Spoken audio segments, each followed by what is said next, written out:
brigadier general Justo José Urquiza elevó a Rosario al rango de ciudad en el año 1852 con un claro propósito: crear y desarrollar un puerto alternativo al de Buenos Aires. La pequeña villa del litoral fluvial argentino solo contaba con una población de 3.000 habitantes. Hacia 1880, el movimiento de mercancías en el puerto se había multiplicado por 12 y debido a la gran oleada de inmigrantes, en su mayoría italianos, la ciudad sumaba más de 110.000 habitantes para fin de siglo. Las transformaciones de la economía europea, sumado a los problemas políticos y las luchas sindicales, empujaban a millones a emigrar a diversos países. A través de campañas de promoción, Argentina se ofrecía como país de destino y Rosario se insinuaba como una ciudad llena de oportunidades. Los aventureros que vinieron a hacer la América se encontraron una realidad diferente. El espectro de posibilidades iba del rápido enriquecimiento hasta una vida de sacrificio, trabajo y resistencia. En Rosario, hacia 1900, del total de 10.000 trabajadores, la mitad eran italianos. Jornadas que superaban las 12 horas y un importante esfuerzo físico caracterizaban el trabajo de este sector de la población. Ante el creciente descontento, los obreros comenzaron a organizarse, primero en movimientos políticos y luego en sindicatos anarcosocialistas. Bueno, mira, en Rosario en ese momento había una inmigración masiva de origen europeo. O sea, todo estaba basado especialmente en la inmigración italiana, que esto estaba sumado al temprano desarrollo del movimiento obrero. Rosario era un campo muy fértil para la semilla anarquista. Bueno, ya desde 1888 los anarquistas buscaban formar una institución, algo que los represente. En este mismo año forman el Círculo Anárquico, que luego se fue ampliando su frontera, convirtiéndose en el Comité Internacional Obrero. Entre 1910 y 1911, un grupo de anarquistas, ya cansados de tantas asambleas, liderado por Benito Molte, una persona muy representativa en ese momento, deciden cambiar la estrategia, ¿sí? O sea, en ese mismo momento, Molte se distancia del comité, liderado en ese momento por el máximo dirigente local, que era Giovanni Baldi. Digamos, esta fue la corriente Aifati, se nombraba. ¿Qué significa Aifati? Quería decir a los hechos. Con ese contexto político que estábamos hablando, de ahí se funda el Club Argentino, por supuesto con otro nombre. Nunca sentí decir que había anarquistas, honestamente, nunca escuché decir eso. Había una casa de la señora Antuña, que era mamá de un gran jugador que tuvo argentino, o nacional ese tiempo, que vivía en Boulevard Avellaneda, casi Gorriti, de la vereda enfrente al estadio. Y ahí se reunía la gente, y de ahí nació.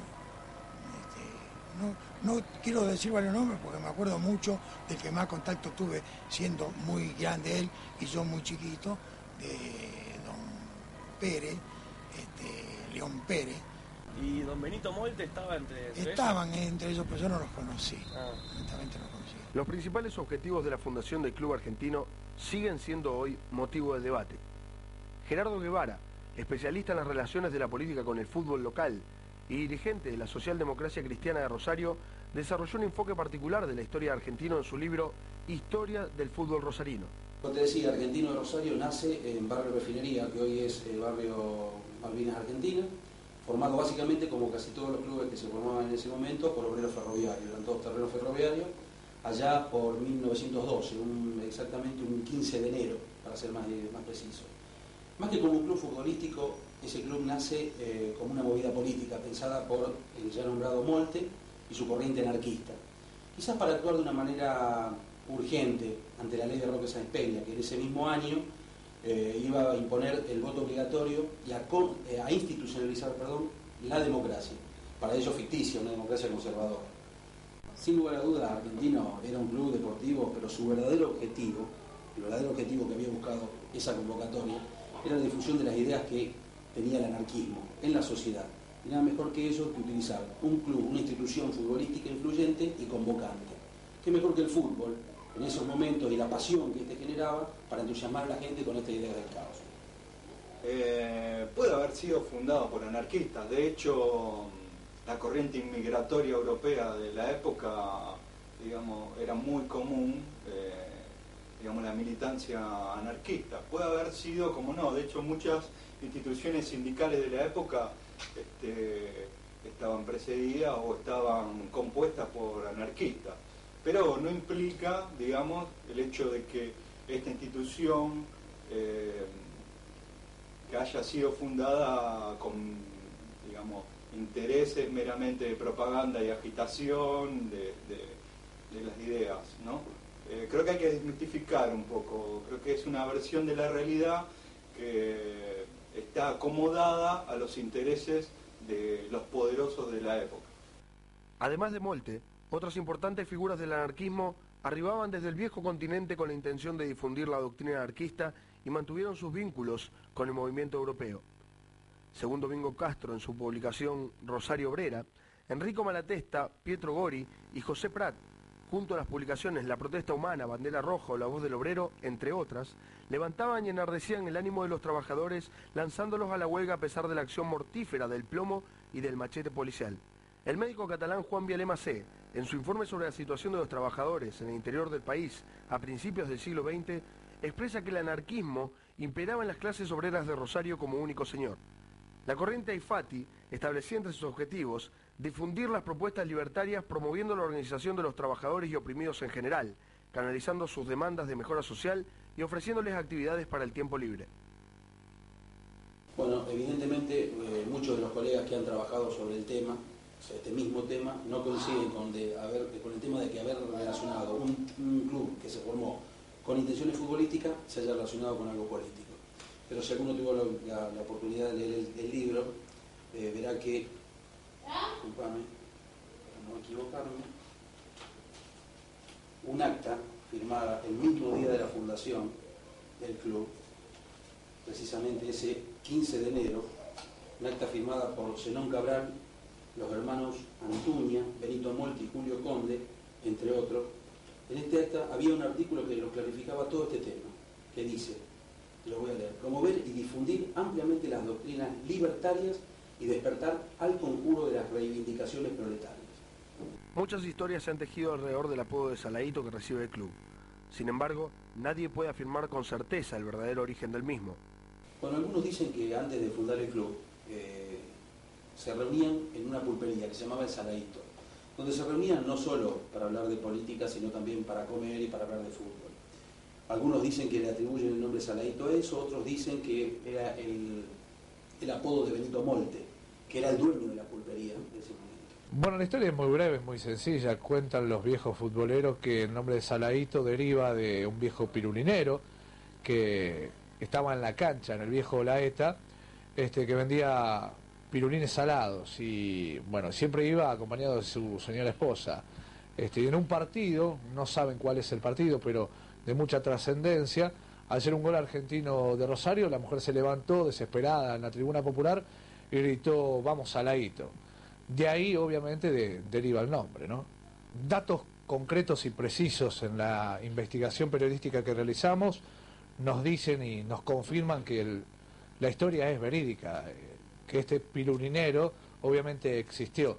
No pudimos dar nunca con él, pero evidentemente creemos las afirmaciones de los viejos futboleros que iban al viejo Olaeta y contaban y trasladaban esta historia. Por allí Guevara estará equivocado, no creo que tenga razón. Argentino de Rosario pudo haber sido el club de fútbol más importante de la ciudad. Una decisión política de sus dirigentes y la presión que Newell's y Central ejercieron en la AFA le quitaron esa posibilidad. Bueno, porque cuando esa gente, ahora vos me decís los anarquistas, me quedo acá. La gente será como soy yo ahora.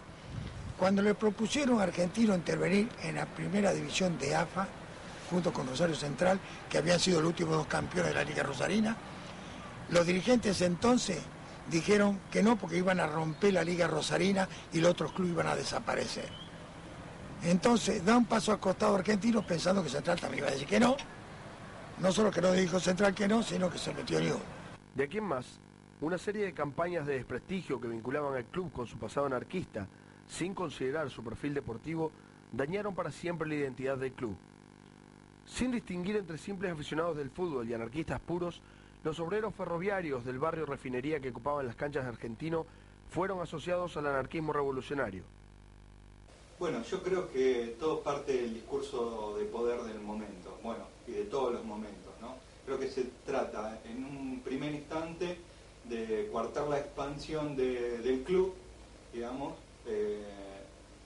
porque se intenta, digamos, neutralizar la expansión de ciertas ideas, o se cree que Argentinos de Rosario intenta con el club diseminar sus ideas políticas, de organización social, pero bueno, esa es una versión de los hechos, que es la versión obviamente del poder, que es la versión que le conviene y la versión acomodada a sus intereses.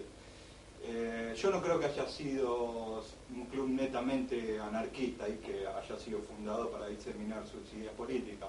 Creo que eso es parte del viejo antagonismo de siempre, de crear una hegemonía y no dejar que surja nada nuevo en pos de mantener el poder de los grupos de ese momento. A pesar de que las banderas rojas ya no flameaban en la cancha de Saladito, Argentino nunca pudo desvincularse del todo del estigma que significó haber sido fundado por hombres que soñaban con un mundo mejor.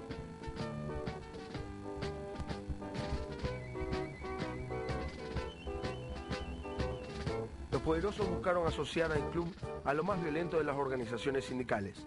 Y luego de lo que fue el grito de Alcorta y la tragedia en las huelgas patagónicas, la estrategia dio sus frutos. La gente comenzó a alejarse de las canchas. Años más tarde, el club debió mudarse de Refinería a Barrio Sarmiento y aún hoy sigue buscando recuperar su identidad en el fútbol de ascenso. Y bueno, así